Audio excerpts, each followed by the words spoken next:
Hello hi friends, నా పేరు Arvind, electrical engineering. ఇప్పుడు మేము ముందు పెట్టింది 2 మోడల్ బాక్సెస్.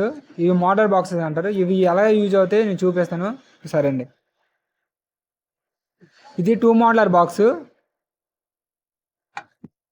ఇది 3 మోడలర్ బాక్స్, ఇది 4 మోడలర్ బాక్స్, ఇది 6 మోడలర్ బాక్స్, ఇది 8 మోడలర్ బాక్స్. ఇక్కడ 2 మోడలర్ బాక్స్కి 2 చెవులు వస్తాయి.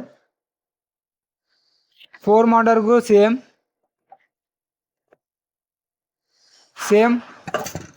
6 మోడల్కు సేమ్. 8 మోడల్కి వచ్చిన తర్వాత 4 వస్తాయి, పైన కింద వస్తుంది. ఒక్కొక్క మోడల్ బాక్స్కి సైజుని బట్టి స్విచ్చెస్ పెరగడం, సాకెట్స్ పెరగడం, ఫ్యాన్ రెగ్యులేటర్ పెరగడం చేంజ్ అవుతూ ఉంటుంది. మనకు స్టార్టింగ్ ఇచ్చేటప్పుడు ఇలా వేస్తారు మోడల్ బాక్సెస్. మనం దీనికి థర్మోకోల్ సీడ్ పెట్టి మనం టేప్ చుట్టాలి, ఎందుకంటే కాంక్రీట్ లోపలికి వెళ్ళకుండా. ఇవి పెట్టిన తర్వాత మనం కాంక్రీట్ వేస్తారు. మనం ప్యానల్స్ ఫిక్స్ చేసుకోవాలి. ప్యానల్స్ ఫిక్స్ చేసిన తర్వాత కాంక్రీట్ చేయించాలి. ఆ తర్వాత మనకి రిమూవ్ అయినప్పుడు మనకి ఇది చూపిస్తారు. ఓకే, మిగతా ప్రాసెస్ ఎలా అనేది మీకు రేపు నెక్స్ట్ వీడియోలో నేను పెడతాను. Thank you guys. Like, share, subscribe.